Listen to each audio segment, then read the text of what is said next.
Hey folks, I want to talk to you about a couple ideas that might give you a different approach to not just your hunting while you're out in the field, but also your application strategy for tags you might draw. I mean, let's face it, everybody wants to have a tag in a unit that has a high density of elk or deer or pronghorn or whatever it is. But those tags are super hard to draw. You might draw it every 20, 25 years. Well, you want to go hunting more than that. So if you're like me, you think, all right, I'll take some of those low density areas. I'll apply there because the odds are way easier. And I'll employ some tactics that help me increase my success in areas with low animal densities. And it comes down to three things. I'm going to talk about the most obvious one first. I'm here in Arizona. Every one of you instantly say water, right?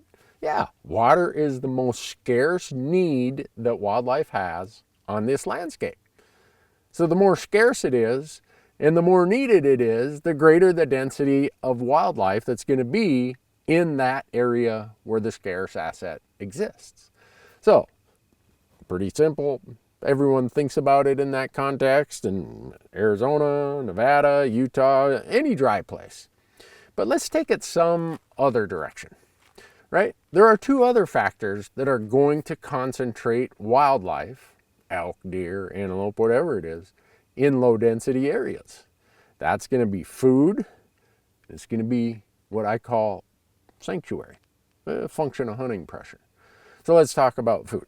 Where I live in Montana, in the northern Rockies, there's water in every drainage. So if I tried to find an accumulation or a higher density of elk based on water in Montana, at least where I live, maybe out in eastern Montana it'd help, but where I live, there's water everywhere. Same with parts of western Wyoming, Colorado, parts of Idaho.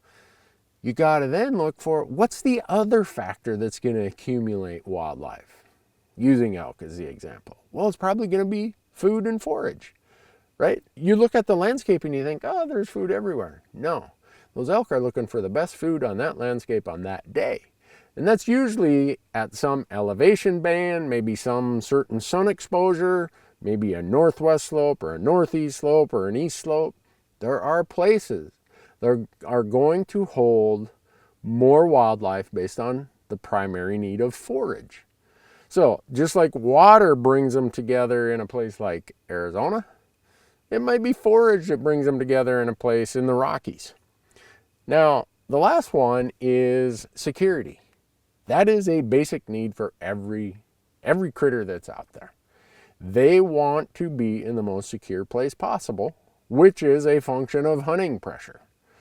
Well, hunting pressure creates high pressure areas and lower pressure areas. And the lower pressure areas are the sanctuaries that wildlife goes to. Those could be because of distance, it's 5 miles in. It could be steep or canyons or whatever. So topography. It can be boundaries, it can be thick, terrible brush no one wants to climb through or deadfall. There are places on every landscape where the hunting pressure is lower because of something in the hunter's mindset of, I don't know that I want an elk that bad. I don't know if I want a deer that bad. Well, you're going to have higher density of animals where there is lower hunting pressure. So when you're thinking about this, I use the obvious example of water here in Arizona because it's so easy to understand, and we see it in anyone who hunts dry areas. It's very effective. But I want you to apply that across all landscapes. So if you're like me and you're applying for these lower density hunts, how do you end up being where there are the highest density of animals in that low density unit? Focus on the scarce resources. It doesn't have to be water. It might be forage and it might be security. I think if you apply some of that, you're probably going to put yourself in the areas with a higher density and you're probably going to end up filling more tags. Hope that helps. Good luck.